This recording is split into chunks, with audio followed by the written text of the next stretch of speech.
Hi welcome to life line. Varicose veins అనేవి ఎలా కనిపిస్తే వాటి లక్షణాలు ఏ రకంగా ఉంటాయి, లేజర్ అబ్లేషన్ దీనికి ఎలా చేస్తారో దాని ప్రాసెస్ గురించి వివరించేందుకు మనతో పాటు స్టూడియోలో ఉన్నారు ఏవిస్ హాస్పిటల్ నుంచి డాక్టర్ రాజా వి కొప్పల గారు. సో ఈ వేర్కోస్ వెయిన్స్కి సంబంధించి మీకు ఎలాంటి సమస్య ఉన్నా 0402349010 ఆర్ 0103 నెంబర్కి కాల్ చేసి సార్కి మీ సమస్య చెప్పి దానికి సొల్యూషన్ తెలుసుకోవచ్చు. Hello sir. హలో అండి. సార్, వెరికోస్ వెయిన్స్ అనేవి ఏ రకంగా కనిపిస్తాయి, ఎంతవరకు అంటే మీరు ఇప్పుడు ట్రీట్ చేస్తున్న నుంచి ఇప్పటి వరకు ప్రజల్లో ఎంతవరకు అవేర్నెస్ వచ్చిందంటారు దీనిపైన? రైట్ అండి. సో నేను 2013 జనవరిలో యూఎస్ నుంచి వెనక్కి వచ్చాను. సో యూఎస్ నుంచి వెనక్కి వచ్చిన తర్వాత అసలు ఏ మాత్రం కూడా అవేర్నెస్ లేదండి.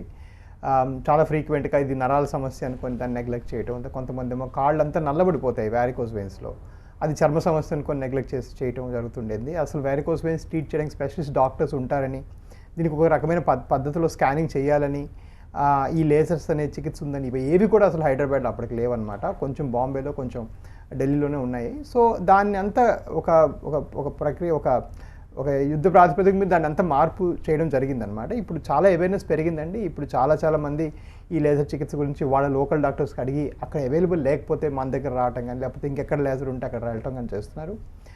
సో చాలా చైతన్యం పెరిగింది ప్రజల్లో. ఎందుకంటే వ్యారికోస్ వెయిన్స్ చాలా కామన్ ప్రాబ్లం. సో మనం ఇప్పుడు ఈరోజు ఇక్కడ మెయిన్ రోడ్ మీదకి వెళ్ళి 100 మందిని బలవంతంగా తీసుకొచ్చి స్కానింగ్ చేస్తే 15 నుంచి 18 మందికి వ్యారికోస్ వెయిన్స్ ఉంటాయి. వాళ్ళందరికీ సిమ్టమ్స్ ఉండకపోవచ్చు, అది వేరే విషయం, కానీ వెయిన్స్ మాత్రం వ్యారికోస్ ఉండటం చాలా కామన్ అనమాట.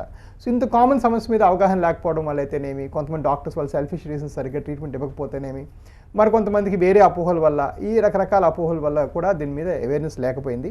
ఇప్పుడు చాలా అవేర్నెస్ క్రియేట్ చేసాం. ఇలా చేస్తూ కూడా మనం చాలా సక్సెస్ఫుల్ కూడా అయ్యాము. ఆల్మోస్ట్ ఇప్పుడు ఇండియాలో highest number of varicose veins operations మన దగ్గర జరిగాయి. 12,800 ఆపరేషన్స్ మన దగ్గర జరిగాయి అనమాట మనం హాస్పిటల్ స్థాపించినప్పటి నుంచి. సో ఇది ఇండియాలోనే హైయెస్ట్ ఒక single series of vascular cases అనమాట. సో ఇవన్నీ చేసాం. కానీ దురదృష్టవశాత్తు ఇప్పటికి కూడా దీని మీద చాలా అపోహలు ఉన్నాయి. ఇది దాని మట్టుగా తగ్గిపోతుందని కొంతమంది ఊళ్ళో సాక్స్ చెప్పారు, ఈ డాక్టర్ ఏంటి ఇలా చెప్తున్నారని చెప్పి మళ్ళీ ఊరికి వెళ్ళి సాక్స్ వేసుకొని మళ్ళీ సంవత్సరంతో పెరిగిపోయింది రావడం జరుగుతుంది. మొన్న లాస్ట్ ఇయర్ నాకు ఒక 2 months ఒక పేషెంట్ నేను చెప్పిన చేసుకోలేదు, పాపం ఆయనకి క్లాట్స్ ఫామ్ అయ్యి హార్ట్లోకి వెళ్ళిన వాళ్ళ అబ్బాయిలు నాకు తర్వాత కాల్ చేసి చెప్పారు. ఇలాగ రకరకాల ప్రాబ్లమ్స్ ఇంకా చూస్తున్నాం. అది చాలా దురదృష్టకరం. ఇది చాలా ఈజీగా సాల్వ్ చేసే ప్రాబ్లం. దీనికి ఎవరు కాంప్లికేట్ అయిపోయి ఐసీయూలో అడ్మిట్ అయ్యి హార్ట్కి స్ప్రెడ్ అవ్వడం ఇట్లాంటి చేసుకోకూడదని నా ఆశ. సో సిమ్టమ్స్ ఏ రకంగా ఉంటాయి? మీరు అన్నట్టుగా సిమ్టమ్స్ అందరిలో ఒకే రకంగా కనిపిస్తుందా, ఎట్లా ఉంటుంది? రైట్ అండి. అదొక ఇంకో విషయం ఏంటంటే గమనించాల్సింది, ఇప్పుడు ఈ షోలో మనం కావాల్సి ఒక 2-3 దగ్గర 2-3 ఫోటోలు చూపిస్తున్నాం.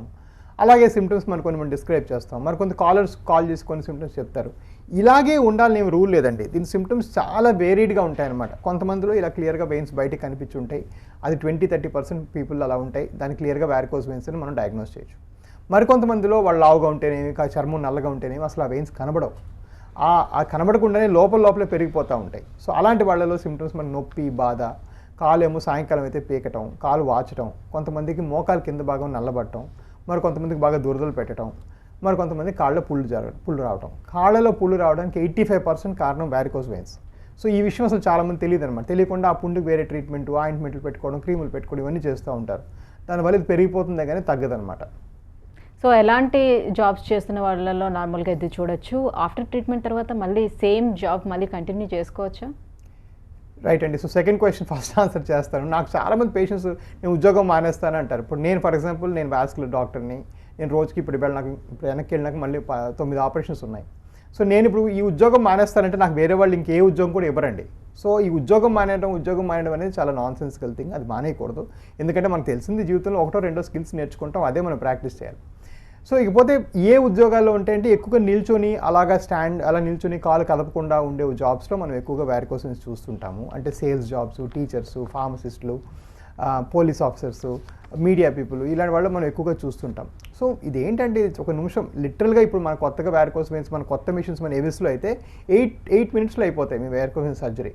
సో 8 minutesలో ఇది క్యూర్ అయిపోయి మళ్ళీ నెక్స్ట్ డే నుంచి నిలబడి జాబ్ చేసుకోవచ్చు ఎర్లీ స్టేజ్లో కనుక్కుంటే. సో అలాంటి వదిలేసుకొని జాబ్ మానేసుకుంటాను, కాలు ఎత్తి మీద పెట్టుకుంటాను, రోజంతా కాలు ఎత్తి మీద పెట్టి పడుకుంటూనే ఉంటాను రాత్రి పగళ్ళు అని చెప్తుంటారు. అది అసలు రియలీ ప్రాక్టికల్ కాదు. తిన్న ఆహారం అంతా మళ్ళీ గొంతులోకి వస్తుంది అలా కాలు ఎత్తి పడుకుంటారు రోజంతా. సో అలాంటివి చేయకూడదండి. చేస్తే దానివల్ల ఏం తగ్గదు సరికదా, అవన్నీ పనికిరాని చిట్కాలు అంతే. సో వెరికోస్ ఎగ్జిమా అనేది ఏ స్టేజ్లో చూడొచ్చు, ఎలా కనిపిస్తుంది మనకి? రైట్ అండి. ఇది చాలా ఇంపార్టెంట్ క్వశ్చన్ అనమాట. కాళ్ళల్లో మనము ఈ రక్త సరఫరా, కాళ్ళల్లో ఈ సిరల్లో రక్తం పైకి వెళ్లకుండా కొన్ని కవటాల్లో లీక్ అయ్యి మళ్ళీ వెనక్కి రావడం అనేది వ్యారికోస్ వెయిన్స్. అలా వచ్చినప్పుడు కాళ్ళలో నలుపు రావడం చాలా సహజమే. ఆ నలుపుతో పాటు కాళ్ళంతా ఇచ్చవటం, దురద పెట్టడం జరుగుతుంది. ఈ కాళ్ళలో నలుపు వచ్చి ఈ దురద పెట్టడం అనేది వ్యారికోస్ ఎగ్జిమా. ఈ ఆ పేరులోనే varicose eczema or venous eczema or stasis eczema or stasis dermatitis. అంటే ఇందులో మొదటి పదం అంతా కూడా వ్యారికోస్ వెయిన్స్కి మనకి ఇండికేట్ చేస్తుంది. సో దానికి వ్యారికోస్ వెయిన్స్ ట్రీట్ చేయకుండా ఓన్లీ స్కిన్ ఇన్ఫ్లమేషన్ ట్రీట్ చేయడం, లేకపోతే హైడ్రోకార్టిసోన్ క్రీమ్ పెట్టడం, బెటనోవైట్ క్రీమ్ పెట్టడం, ఇవన్నీ పెడితే అది పెరిగిపోతుంది కానీ తగ్గదు. ఎందుకంటే ఈ బెటనోవైట్ క్రీమ్లోనే హలోబెట్సాల్, ఫ్లూకార్టిసోన్ ఇవన్నిట్లో ఏంటంటే there is some dose of steroids. ఆ స్టీరాయిడ్స్ వల్ల అక్కడ ఇంకా రోగనిరోధక శక్తి తగ్గిపోవటం, మన స్కిన్ మీద నార్మల్గా హెల్ప్ఫుల్ బ్యాక్టీరియా ఉంటాయి కామెన్సెల్స్ అని, వాటిని చంపేయటం ఈ ఫ్లూకార్టిసో ఈ హైడోస్ యాంటీబయాటిక్స్ వల్ల. అంతేగాని ఈ కాళ్ళలో అవుతున్న రక్త సరఫరా లోపాన్ని బాగవదు. సో ఇక్కడ ఏమైనా పాయింట్ ఎవరైనా రాసుకోవాలి అనుకుంటే డోంట్ పుట్ ఎనీ అప్లికేషన్స్. అది ఓన్లీ అప్లికేషన్స్ పెట్టడం వల్ల తగ్గదు. ఈ లోపల ఉన్న వీనస్ ప్రాబ్లం కూడా మనం సాల్వ్ చేస్తేనే తగ్గుతుంది. వెరికోస్ వెయిన్స్ వచ్చిన ప్రతి ఒక్కరికి సర్జరీ అనేది అవసరం పడుతుందా, లేకపోతే దాని స్టేజ్ మీద డిపెండ్ అయి ఉంటుందా? డెఫినెట్గా స్టేజ్ మీద డిపెండ్ అవుతుందండి. స్టేజ్ అంటే మనం మెడికల్గా దేర్ లాట్ ఆఫ్ స్టేజెస్ ఉంటాయి. 1, 2, 3, 4 ఉంటాయి. కొన్ని వేరే డిస్క్రిప్షన్ 6 స్టేజ్లు ఉంటాయి. ఈ స్టేజ్తో పాటు ఇంకో విషయం మనం గమనించాల్సింది ఏంటంటే వాళ్ళు చేసుకున్న వృత్తి ఎలాంటిది. ఆ సర్జరీ చేస్తామా లేదనేది వాళ్ళ జాబ్ బట్టి, వాళ్ళ ఏజ్ బట్టి కూడా డిసైడ్ చేస్తాం. ఫర్ ఎగ్జాంపుల్ ఒక 25 ఏళ్ళకి ఒక మార్కెటింగ్ రిప్రజెంటేటివ్ ఉన్నారనుకోండి, అతనికి వ్యారికోసన్స్ ఉన్నాయనుకోండి, అతనికేమో ఈ 25 ఏళ్ళ నుంచి నీ ప్రాణం పోయేదాకంటే 90 ఏళ్ళ దాకాను కంటిన్యూస్గా పొద్దున్న నుంచి రాత్రి దాకా సాక్స్ వేసుకొని మాత్రలు తినటం పాసిబుల్ కాదు. 5-6 లక్షల గంటలు ఎవరు కూడా సాక్స్ వేసుకోరు. అలాంటి వాళ్ళు క్లోజ్గా అబ్జర్వ్ చేసి వీలుంటే తొందరగానే ఆపరేట్ చేసి వెయిన్స్ తగ్గించడానికి ట్రై చేస్తాం. అలాగే ఎవరో రిటైర్డ్ స్కూల్ టీచర్ ఉన్నారు, వాళ్ళు పెద్దగా కదలాల్సిన అవసరం లేదు, 75 ఇయర్స్ వారి ఏజ్, వారికి వెరికోస్ వెయిన్స్ ఉంటే డెఫినెట్గా సాక్స్ పెట్టి కొన్నాళ్ళు చూడటం తప్పులేదు. సో ఇవన్నీ కూడా ఏంటంటే మనం ఈ డెసిషన్ మేకింగ్లో వాళ్ళ లైఫ్ని తీసుకొని కూడా చేయాలి. ఈ వ్యారికోస్ వెయిన్స్ వల్ల ప్రాణం పోవడం ఎవరికి జరగదు. సో మనం ఏదో ప్రాణాంతకమని చెప్పి చేయడానికి కాదు, ఇది చేసేది క్వాలిటీ ఆఫ్ లైఫ్ బాగుండాలి, అంటే వాళ్ళు సరిగ్గా జీవించాలని చేస్తున్నాం. అది చేయాలంటే డెఫినెట్గా వాళ్ళ జీవన శైలిని కూడా మనం కన్సిడరేషన్ తీసుకొని చేయాలి. రైట్, కాలర్ సిద్ధంగా ఉన్నారండి, చూద్దాం. కర్నూలు నుంచి శివశంకర్ గారు. హలో హలో హలో, నమస్కారం మేడం. యా సార్తో మాట్లాడండి. హలో సార్, నమస్కారం సార్. చెప్పండి సార్. సార్ నా పేరు శివశంకర్, నేను కర్నూలు నుంచి ఫోన్ చేస్తున్నా సార్. చెప్పండి. మా ఫాదర్కి 66 ఇయర్స్ ఏజ్ ఉంది సార్. మా ఫాదర్కి కాళ్ళు నరాలు ఉబ్బినాయి సార్. సో కాళ్ళలో నరాలు ఉబ్బినైన తర్వాత మనం యూజువల్గా ఏం చేస్తామంటే అసలు ఎంత ఉబ్బాయి, బట్ చుట్టుకొలత ఏంటి, దాంతోపాటు కాలు ఏమైనా నల్లబడుతుందా, సాయంకాలం మీద నొప్పులు కానీ పీకులు కానీ ఉన్నాయా, లేకపోతే వేరే సిమ్టమ్స్ ఏమైనా మొత్తం ఒక ఇవాల్యుయేషన్ చేస్తాం. ఈ ఇవాల్యుయేషన్ని మేము ఏమంటామంటే వీనస్ క్లినికల్ సివియారిటీ స్కోర్ అంటాం. ఈ స్కోర్లో మీకు ఎన్ని పాయింట్స్ వస్తున్నాయి లెక్క పెట్టుకుంటాం అన్నమాట. దాంతోపాటు మేము హైదరాబాద్లో వచ్చే ప్రతి పేషెంట్కి అవసరం ఉంటే మేము స్కానింగ్ అంటే 3 నుంచి 4 వేల రూపాయల వరకు స్కానింగ్ ఫ్రీగా చేయడం జరుగుతుంది. ఎందుకంటే మా పరంగా ఏంటంటే చాలామంది తప్పుడు స్కానింగ్ చేసుకొని రావడం జరుగుతుంది. లేదంటే వాళ్ళకి పాపం వచ్చి ఇంత దూరం రావటం అంటే వర్చువలీ మన ఏవిస్ హాస్పిటల్కి వచ్చే 90% మంది వేరు ఊళ్ళ నుంచి పాపం వస్తారు. వాళ్ళకి మళ్ళీ బస్ ఛార్జీలు అన్నిటితో పాటు మళ్ళీ ఖర్చులు ఎక్కువ ఎందుకనేసి మనం స్కానింగ్ ఫ్రీగా చేయడం జరుగుతుంది. ఆ స్కాన్లో కానీ ఏమైనా పాజిటివ్గా ఉంటే డెఫినెట్గా మనము దానికి ఆపరేట్ చేసి లేజర్ చేసి తగ్గించేసే పద్ధతులు ఉన్నాయి. వయసు పరిమితి ఏం లేదు. మేము 97-98 ఇయర్స్ దాకా కూడా ఈ ఆపరేషన్ చేయడం జరిగింది. వాళ్ళు చక్కగా నడుచుకునే పర్సన్ అయితే ఏ ఏజ్ వరకైనా చేయాలి. సో బట్ అది చేసే ముందు ఈ స్కానింగ్ చేసుకోవాలి. మా దగ్గర అయితే మా హాస్పిటల్ అయితే స్కాన్స్ అన్నీ కూడా ఎప్పుడు కూడా ఫ్రీ. మేము ఇప్పుడే కాదు 5 ఏళ్ళకి అది ఫ్రీగానే చేస్తున్నాం. అది చేసుకుంటే మనకు తెలిసిపోతుంది. రైట్ సార్, మీరు ఇంతకుముందే చెప్పారు ఊళ్ళల్లో ఉండే వాళ్ళు నార్మల్గా స్టాకింగ్ యూజ్ చేస్తూ తగ్గిపోతుందని చెప్పి వెళ్ళిపోతూ ఉంటారని. అసలు స్టాకింగ్ వల్ల యూజ్ ఉంటుందా, ఉంటే ఏ స్టేజ్ వరకు ఉంటుంది? రైట్ అండి. సో ఇది చాలా మంచి ప్రశ్న అండి. నాకు చాలామంది పేషెంట్స్ వచ్చి నేను సాక్స్ 4 రోజులు వేసుకున్నాను డాక్టర్ గారు తగ్గలేదు, లేదంటే నేను సాక్స్ 6 నెలలు కూడా వేసుకున్నాను తగ్గలేదు. సాక్స్ 4 రోజులు కాదు 6 నెలలు కాదు జీవితాంతం వేసుకున్నా కూడా తగ్గవు. అవి కంట్రోల్ అవుతాయి అంతే, అంటే క్యూర్ కావు. మీకు వచ్చిన వ్యారికోస్ వెయిన్స్ పూర్తిగా తగ్గిపోవు సాక్స్ వేసుకొని తీసేస్తే. ఆ రోజుకి అది నొక్కి పెట్టి ఉంచుతుంది. సో ఈ సాక్స్ అనేది first of all medicated garment, అంటే మీ సైజుకి సరిపోయినట్టుగా మీకు ఉంటుంది. మీరు ఇంకోటి సాక్స్ తీసుకొని వేసేసుకోవడం లేకపోతే ఏదో వేరే సాక్స్ వేసుకోవడం అలా కుదరదు. మీకు సరిపోయినట్టుగా మీకు కస్టమైజ్ చేసి సాక్స్ తీసుకోవాలి. రెండో విషయం, ఈ సాక్స్ పొద్దున్న 6 గంటల నుంచి రాత్రి 11 దాకా రోజంతా వేసుకోవాలి. ఏదో గంట వేసుకొని తీసేయటం 2 గంటలు వేసుకొని తీసేయడం వీలు పడదు. మూడో విషయం, ఈ సాక్స్ ఏంటంటే ఓన్లీ ఎర్లీ వ్యారికోస్ వెయిన్స్, అంటే ఈ వెయిన్స్ కనీ కనబడినట్టుంటూ కాళ్ళు నల్లబడకుండా కాళ్ళు ఎటువంటి నొప్పులు బాధలు లేని వాళ్ళకే పనిచేస్తుంది. ఈ సాక్స్లు అడ్వాన్స్డ్ వ్యారికోస్ వెయిన్స్లో ఎట్టి పరిస్థితుల్లో కూడా పనిచేయదు. అండ్ ఇది లైఫ్ లాంగ్ వేసుకోవాలి. ఒకసారి సాక్స్ వేసుకొని డిసైడ్ చేసుకుంటే ప్రతిరోజు ఏ కారణం ఉన్నా లేకపోయినా పొద్దున్న లేచి 6 గంటలు లేచి వేసుకొని రాత్రి తీసి పడుకోవాలి. సో మనం ఒక యంగర్ పర్సన్, ఒక 26 year పర్సన్కి మీరు సాక్స్ వేసుకోండి చెప్పినప్పుడు మనం ఆలోచించాల్సింది అంటే దీనివల్ల ఇతని క్వాలిటీ ఆఫ్ లైఫ్ ఎలా ఉంటుంది. గుడికి వెళ్ళాలంటే సాక్స్ తీయాలి, బాత్రూమ్కి వెళ్ళాలంటే సాక్స్ తీయాలి, ఎక్కడ తడిచిపోకూడదు, so there are so many restrictions in their life అనమాట ఈ సాక్స్ ఉంటే. సో అదంతా మన అవగాహన తీసుకొని మనం చేయాలి. రైట్. సాంప్రదాయ చికిత్స పద్ధతులు ఏమున్నాయి దీనికి? రైట్ అండి. సో ఈ వ్యారికోస్ వెయిన్స్ ఉన్నాయి అని డిసైడ్ చేసుకున్నాక మోస్ట్ కామన్గా చేసేది అంటే స్ట్రిప్పింగ్ అండ్ లైగేషన్ ఆపరేషన్ మనం చేసేవాళ్ళం ఇంతకుముందు. అదేంటంటే నడుములో సూది ఇచ్చేసి పేషెంట్ పడుకోబెట్టి, లేదంటే జనరల్ అనెస్థీసియా ఇచ్చి పేషెంట్ పడుకోబెట్టి ఒక కట్ చేసి లోపల ఒక పెద్ద పొడగటి పుల్ల పెట్టి ఆ వేయిని కుట్టి బయటికి లాగేవాళ్ళం. ఇది చాలా ఎక్స్ట్రీమ్లీ పెయిన్ఫుల్ ప్రొసీజర్. దీనిలో రక్తస్రావం ఉంటుంది, వాళ్ళ దగ్గర కాళ్ళు కట్ చేయాల్సిన అవసరం ఉంటుంది. ఇవన్నిటికన్నా ఇంపార్టెంట్ ఏంటంటే ఇది ఈ అనెస్థీసియా వల్ల ఒక రోజు 2 రోజులు హాస్పిటల్లో ఉండాలి. దాని తర్వాత లాస్ట్ ఏంటంటే ఇదంతా ఇంత సక్సెస్ రేట్ ఓన్లీ 60%. మంచి డాక్టర్స్ చేతిలో వ్యారికోస్ వెయిన్స్ స్ట్రిప్పింగ్ చేస్తే 60% సక్సెస్. వేరే ఇప్పుడు కొత్తగా మనం చేసే లేజర్ పద్ధతులు ఇవేమీ లేకుండా ఎక్కడ కట్ చేయకుండా చేస్తాం కాబట్టి ఇంకా సక్సెస్ ఇంకా ఎక్కువ. రైట్. డీవీటీ అంటే ఏంటి? రైట్ అండి. ఇప్పుడు దాకా మనం ఏంటంటే ఈ కాలు ఈ చర్మం కింద ఉండే సిరల గురించి మాట్లాడుతున్నాము. వాటినేమో సూపర్ఫిషియల్ వెయిన్స్ అంటారు. ఇవి కాకుండా ఈ కండరాల లోపల చొచ్చుకొని కొన్ని వెయిన్స్ ఉంటాయి. దాని లోపల క్లాట్స్ వస్తే డీవీటీ అంటాం. ఆ డీవీటీ వచ్చినప్పుడు కాలు సడన్గా వాచిపోవడం జరుగుతుంది, కాలు ఎర్రగా అవడం జరుగుతుంది. అలా అయినప్పుడు ఏంటి ఈ క్లాట్ ముద్దలు వెళ్ళి హార్ట్కి వెళ్ళి కూడా హార్ట్ బ్లాక్ చేసే ఛాన్స్ కూడా ఉంటుంది. సాంప్రదాయంగా ఈ డీవీటీకి ఏం చేసేవాళ్ళం అంటే మనము ఈ జస్ట్ మందులు పెట్టి అంటే లోపల క్యాథెటర్ పెట్టి వెంటనే కరిగించేసేయచ్చు. మొదటి 3-4 వారాల్లో వచ్చారంటే ఈ క్లాట్ని కరిగించేసి మొత్తం క్లాట్స్ తీసేసేయచ్చు. అది డీవీటీ లైసిస్ అంటాం. అది చేసుకుంటే ఈ ప్రాబ్లమ్స్ ఏం లేకుండా ఉంటాయి, ఈ పైకి క్లాట్ స్ప్రెడ్ అవ్వకుండా ఉంటుంది, ఈజీగా తగ్గిపోతుంది. ఇది కాకుండా క్రానిక్ స్టేజ్లో అంటే 4 వారాల తర్వాత స్టేజ్లో కూడా డీవీటీ వస్తే వెయిన్స్ సన్నబడిపోయి ఉండిపోతాయి కాబట్టి వాటినేమో ఓపెన్ చేయడానికి స్టెంట్స్ బెలూన్స్ పెట్టి వీనస్ రీకన్స్ట్రక్షన్ అనే ప్రొసీజర్ చేస్తున్నాం. అది చేస్తుంటే వెయిన్స్ అంతా ఓపెన్ అయిపోయి మీ బ్లడ్ ఫ్లో సరిగ్గా నార్మల్ అవుతుంది. ఈ ప్రొసీజర్స్ అన్నీ కూడా ఏవిస్లో చేస్తున్నాం. సో మీకు ఏంటంటే ఇంకో విషయం, మీరు వెళ్ళిన వాస్కులర్ సెంటర్లో ఏంటి ఇవన్నీ చేసే వాళ్ళ దగ్గరికి వెళ్ళాలి. ఎందుకంటే మీకు ఆ మొత్తం స్పెక్ట్రమ్ అర్థమవుతుంది.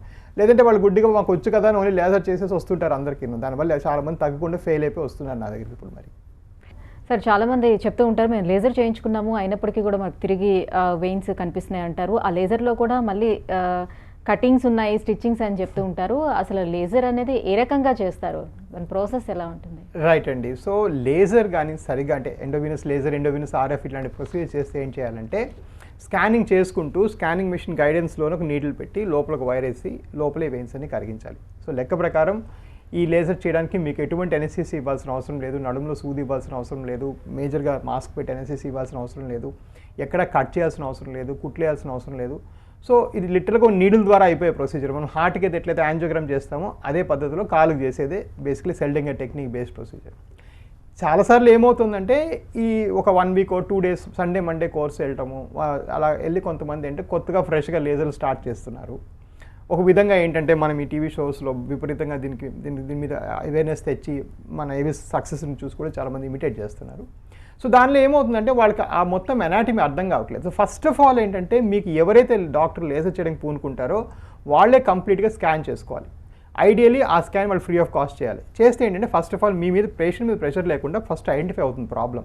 వాళ్ళు ఐడెంటిఫై చేసుకోకుండా వాళ్ళు సర్జరీకి దిగి ఎవరో బయట స్కానింగ్ పంపించాడు 3 ఎక్స్లు వేసి ఆ ఎక్స్ల మీద వీళ్ళు కోర్స్ చేస్తామంటే అది అయ్యేది కాదు. ఎందుకంటే ఎనాటమీ చాలా డిఫరెంట్గా ఉంటుంది. ఇవాళ నేను చేస్తున్న 9 పేషెంట్స్ కూడా 4 కంప్లీట్లీ డిఫరెంట్ ఎనాటమీ ఉంటుంది. సో అదేంటంటే అది చాలా కామన్గా ఎనాటమీ అంటే ఆ వెయిన్స్ డిఫరెంట్ పద్ధతుల్లో తిరుగుతాయి అనమాట బాడీ చుట్టూ. అదంతా వాళ్ళు ఐడెంటిఫై చేసుకోవాలి థియేటర్లో. చేసుకొని ఏమైనా సర్ప్రైజ్ ఉంటే మళ్ళీ అక్కడ స్కానింగ్ పెట్టుకొని. సో ఈ స్కానింగ్ మిషన్స్ టిపికల్గా ఒక లేజర్ సరిగ్గా చేయాలంటే కనీసం 2-3 స్కానింగ్ మిషన్స్ ఉండాలి వాళ్ళ హాస్పిటల్లో. కానీ సో అండ్ ఈ లేజర్ మిషన్ ఏంటంటే అది వాడేటప్పుడు ఒక్కొక్క పేషెంట్కున్న ఆ వెయిన్ చుట్టుకొలత బట్టి డయామీటర్ బట్టి కొంచెం ఎక్కువ ఎనర్జీ ఇవ్వడం తక్కువ ఎనర్జీ ఇవ్వడం చేయాల్సి వస్తుంది. చాలాసార్లు ఏం చేస్తారంటే డాక్టర్లు వాళ్ళ దగ్గర లేజర్ మిషన్ ఉండవు, ఎక్కడి నుంచో అద్దెకి తెచ్చుకుంటారు. అది తెచ్చుకుంటే ఆ టెక్నీషియన్ వచ్చి మీరు ఆన్ చేయండి అని సగం చేస్తూ ఉంటాడు.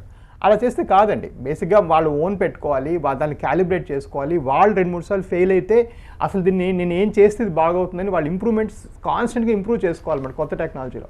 అంతేగాని ఎవరో అద్దెకి తెచ్చేసి అది అప్పటికప్పుడు పెట్టేసి తీసేసి అలా చేస్తే యూజువల్గా ఫెయిల్ అవుతుంది అనమాట. సో బేసిక్లీ డాక్టర్ ఎక్స్పీరియన్స్ ఒకటి మెయిన్ ఇంపార్టెంట్ థింగ్ ఏంటంటే వాళ్ళు ఎన్ని వేలు కేసెస్ చేశారు. సో మీరు డెఫినెట్గా మీరు వెళ్ళి మీకు ఎక్కడైనా లేజర్ చేయించుకునే ముందు నా వయసు వాళ్ళు, మా ఊరు వాళ్ళు, మా ప్రాంతం వాళ్ళు ఒక 10 మంది నంబర్లు ఇవ్వండి, వాళ్ళతో నేను ఫోన్లో మాట్లాడతాను. వాళ్ళు తగ్గిందా లేదా, తగ్గకపోతే డాక్టర్ గారు ఏం పరిణామం చెప్పారు, వాళ్ళు ఏమైనా మళ్ళీ ఆ డాక్టర్ ఫ్రీగా స్కానింగ్ చేసి చూసారా, చూసి అవసరం ఉంటే ఫ్రీగా ఏమైనా ఇంజెక్షన్ చేశారా, ఇవన్నీ కూడా మీరు కనుక్కొని అప్పుడు డిసైడ్ చేసుకోండి ప్రొసీడ్ చేయాలి లేదని. Right sir. దీంట్లోనే ఎంత సక్సెస్ రేట్ ఉంటుంది లేజర్ అబ్లేషన్లో? ఇది కాకుండా కొత్తగా వచ్చిన టెక్నాలజీస్ ఏమైనా ఉన్నాయా, అవి మన ఇండియాలో ప్రెజెంట్ యూజ్ చేస్తున్నారా?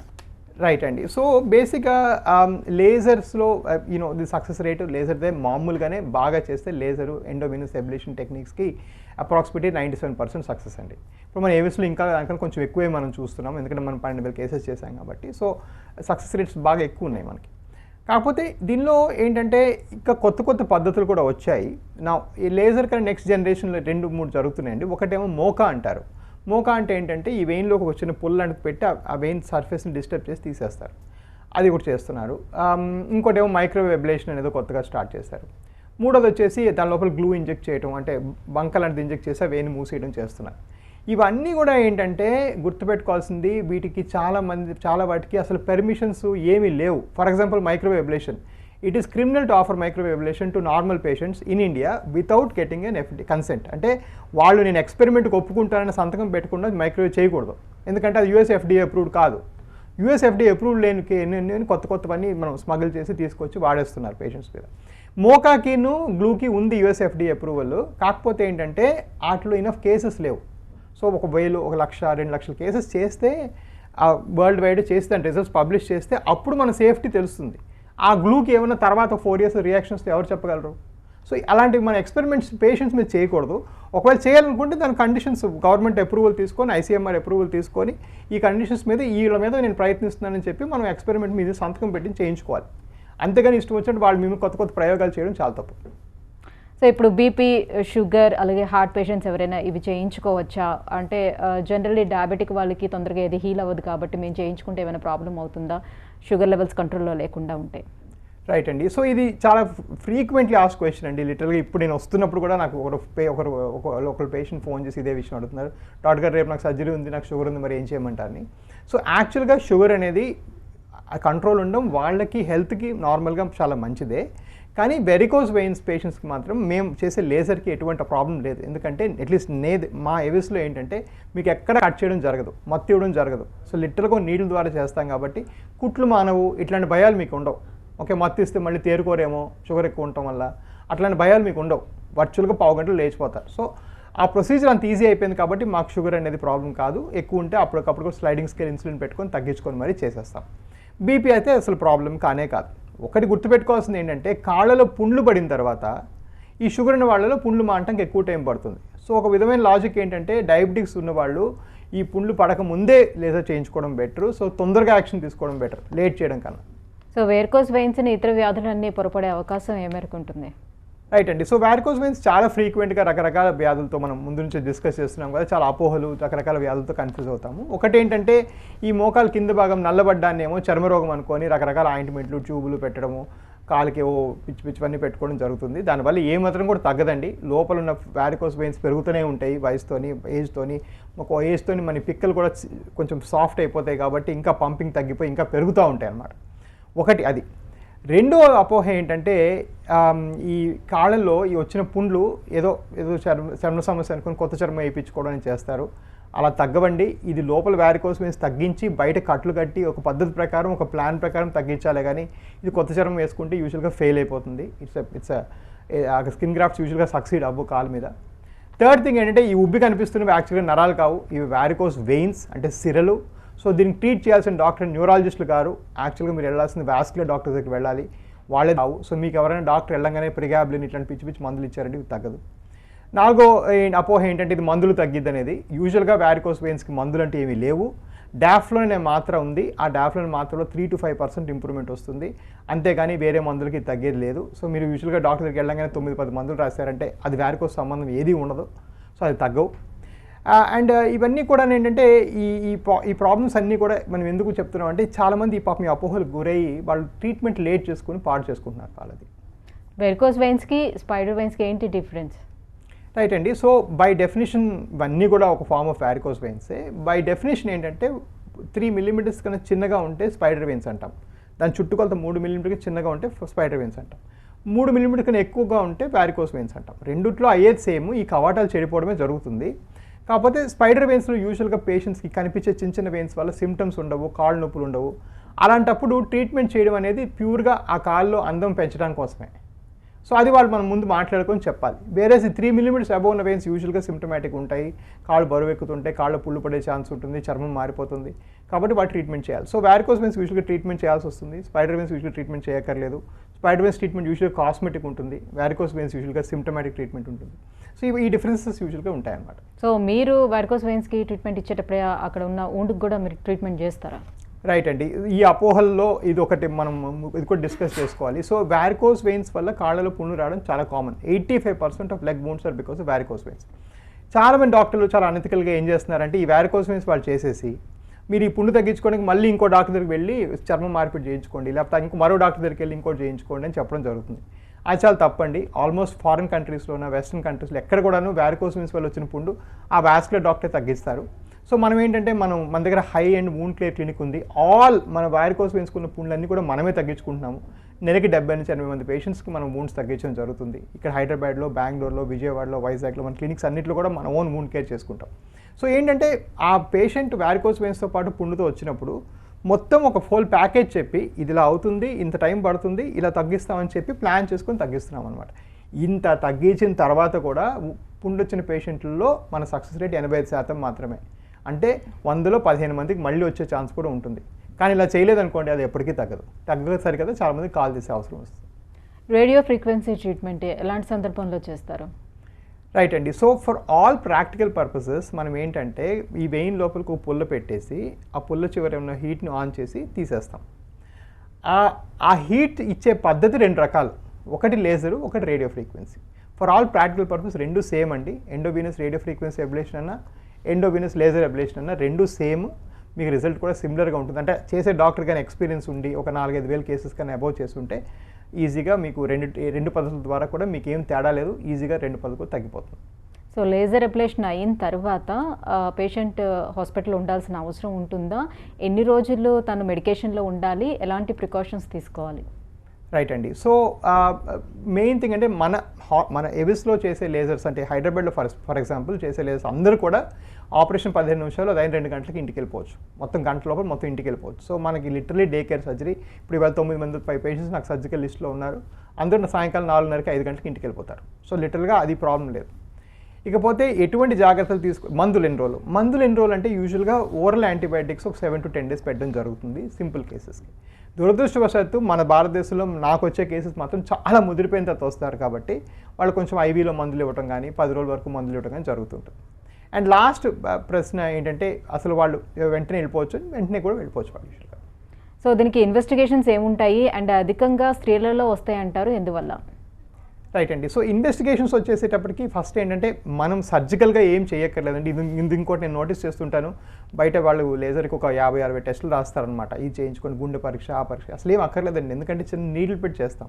లిటరల్గా పేషెంట్ 20 minutes లేచి వెళ్ళిపోతారు. సో నేను జస్ట్ 1-2 రక్త పరీక్షలు చేయడం జరుగుతుంది. కానీ చేసుకునే ముందు మాత్రం మంచి హై క్వాలిటీ కలర్ డాప్లర్ పరీక్ష చేసుకుంటే మంచిది. అది నిల్చునే పొజిషన్లో చేయాలి. ఇందాక నేను చెప్పినట్టుగా మా ఎవిస్లో అయితే హైదరాబాద్లో ఆ నిల్చునే పొజిషన్ చేసే స్కాన్ అంతా ఫ్రీగా చేస్తాం మేము.